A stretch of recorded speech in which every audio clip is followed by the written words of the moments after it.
And welcome back to Mirror Interpretation Todorova. We're continuing to read from Keep Calm and Cut Him Off by Bruce Bryan. Chapter 13. No matter how deep your love or attraction is to him, ignoring the man who rejects you will help you stop feeling sorry for him and overly concerned about his welfare. Because a woman, by their very natures, are masters of creating comfort for the man they love and want to commit to, many often struggle with intense feelings of guilt wherever they attempt to chase and desist all kind-hearted and thoughtful things they once did for the guy. Women like this struggle with letting go and becoming judicially indifferent to the going on in their ex-boyfriend's life because of their high level of empathy and highly generous natures. If they're really hooked on a particular guy, they may have a very hard time getting on with their lives without feeling sense of guilt for it. If this situation sounds all too familiar to you, you can feel some solace in the fact that time apart from the guy in question will be your greatest asset. The reality is that cutting ties with a man who rejects you will give you the time you need to eventually stop feeling guilty for wanting to completely move on with your life. Giving him the silent treatment will help you to more remain more clearly about your own values, regain more clarity about your own values, thus making it easier for you to avoid giving him anyone any more of your attention, no matter the occasion.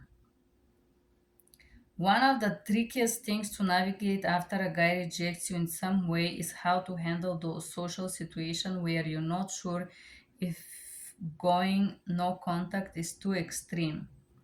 For example, let's say that after about 2 weeks of going no contact on your ex-boyfriend, you hear from mutual friend that he just lost his job. Now, from what you already know about the guy, he's pretty good saver, but has good group of friends and has good friends to rely on. And as far as you know, he doesn't have suicidal tendencies. Just because you feel sorry for him about his job loss does not mean you have to contact him to comfort him, be there for him in some way.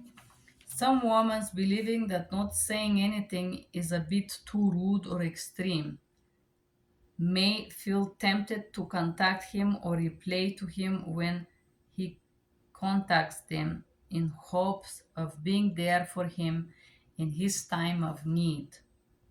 New flash. He is not your man, and in the most cases, you don't owe him anything. Do not allow feelings of guilt to cause you to rationalize your situation with the guy. Be firm in your resolve, otherwise, you may find yourself making greater and greater allowances for him as you secretly hope he will want you back in his life. All this sort of rationalization does it is make it easier for him to whistle his way back into your life without feeling the full extent of his decisions to let you go, meaning that there is a high chance he didn't learn his lesson from the first time, that he will put you back on the cozy train once all the novelty of being with you has completely worn off. If a man has broken up or expressed a lack of interest in being with you, as I have repeated many times throughout this book, you must force him to live with his decision. Although it's not the nicest, friendly, polite, or sweet thing you can do for him, it is the kindest, benevolent, compassionate, and human. Men need to feel responsible for the decisions they take. If you make yourself available to him even after he has made the decision to move on or not treat you in a loving way, you are ultimately robbing him of the feeling of responsibility. Mm. This is something that a mother may do for her little boy. This is not a dynamic you want to encourage in your relationship with man. Read that last sentence again. This is something that mother may do for her little boy. Thus, is not a dynamic you want to encourage in your relationship with a man. It doesn't matter if he lost his job, his car got stolen, or if it's his birthday coming up. You're not selfish for not getting in touch with or replying back to him. No matter how socially acceptable interactions appear, such as well wishes at any form of congratulation on or consolation, you don't have to feel guilty for not getting in touch with him and wanting to get on with your life. If he doesn't want you in his as his woman, he does not want your support either. Period. The only types of situation that could possibly call for support message are ones that involve life loss, such as the loss of loved one, traumatic events, and maybe even hospitalization. And still, depending on the present nature of your relationship with the guy, keeping in contact with him in those instances should come from your desire to do so because that's just the kind of person you are rather than feeling of obligation. Remember, when a guy ends things or rejects you, you are not obligated to be there for him in any way. If you decide to reach out or reply to him, make sure that it's one of those important or imperative situations that actually calls for it. Him losing his job, failing an important class, getting slammed on social media, or acquiring a sports injury should not matter to a woman that isn't his woman. And while you may want to be a friend to him because you actually still see yourself as his friend, you may realistically must realistically consider if you doing so will help you on with your life or keep you emotionally attracted attached to him. If you want to maintain your dignity and sanity and perhaps even make a man miss being with you wherever you want him back or not, resist the temptation to get in touch with him if over matters of a personal welfare. Be cautious and perhaps even cutthroat regarding just how friendly you decide to be with him. Don't allow misplaced feelings of guilt, which manifest as niceness, to keep you emotionally attached to a man who has already rejected you.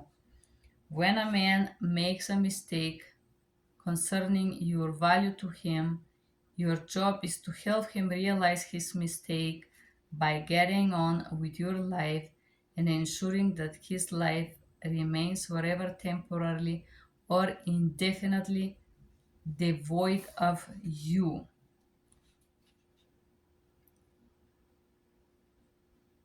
I love this chapter is because the matter of the fact is that if he is a horrible boyfriend, what a heck of friend he could be.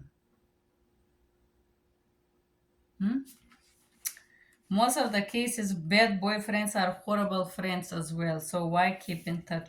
But I think there is one portion here that he doesn't mention, and this portion is about this being on hold. It's not physical hold, it's emotional hold that happens, and I think all of the women we experience that for some extent of time, and it's unspoken hold. But when relationship is over, independently who ended the relationship, there is this feeling or maybe like a silent killer hope that he's gonna come back and make it right, that he's gonna apologize, that he's gonna make things right. And this is what sometimes, most of the times, keeps women on hold, like they wanna be friends. Oh yes, his pet is sick, I gotta text him. Oh man, his new girlfriend is really mean. She break the glass. and be so involved waiting for the guy to acknowledge your existence, or just being so nice. Yes, they are nice people that happen, that could be somebody that you date, but with this type of people you don't need to go no contact. When it's not working, you sit, you talk, you forgive each other, and you remain friends. You clear this up. I do have some people that are my friends that I've been,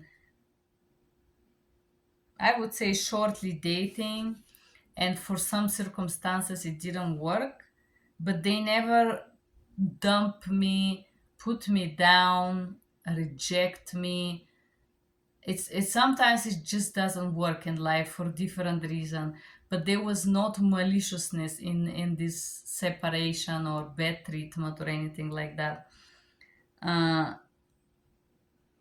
but the thing is, like, why to hold on to ex-boyfriend? And I think the main hook here is this living on hold, like waiting, because a lot of women don't see their own value without the guy. They need the guy, a man. You need a man, and the society and the family is like, if you don't get married, you're not satisfied in life, you're not fulfilled, you're not successful, right? So, and if you've been married, oh gosh, she's divorced, so you're a failure now. So first you're a failure because you're not married, now you're a failure because you eventually were divorced. And so now, in order to fulfill this social pressure and the status of the society, it's being married, and not just married to anyone, but just married to X, no, that have the status so they can uplift you. Unfortunately, the society plays this game, and a lot of women need this. They need to be successfully married in order to be someone.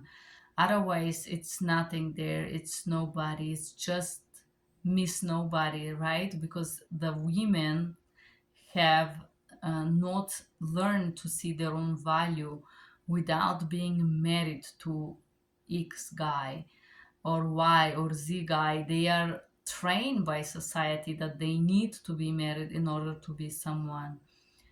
And a lot of people, if you watch them, leaders or these people with big positions or whatnot, they achieve those. It's in Italian, the word is called nepotismo. It's by connections, to marrying right, to making the right friends, and following this very right direction in life. Uh, and this is like a little bit talking about opportunistic people. This book a little bit as well. Uh, know these guys that will see a female as an opportunity to step on and move to the next and the next and the next. But people that are like this mentally, they don't just change because they get more money. No. I met several people like this that will just try to change the people around, and constantly searching to use you for something, and this is very unpleasant. There are people like friends like this that they will constantly. I just remember this friend of Italy I have. Her name is Agne, and her main reason to even chat will be that she would need something. She would need money. She would need. There has never been in 5 years of friendship in the university that she just want to go out and have good time. No, if she's gonna spend time to chat, there would be a request, 100% money, something. There would be always something. There would not just be like, hey, let's just hang out. So, and there is guys like this. And if a guy tells you, I don't need you in my life, you're so horrible, and I don't want to see you, and I don't want to talk to you, uh, why you want to be supportive for this guy? This is called self work now from this point end. And this point on, next time we're gonna read the final thoughts of this book. Thank you guys for being here. I hope you liked this video. If you did, share your thoughts below. Have a good day. Bye bye.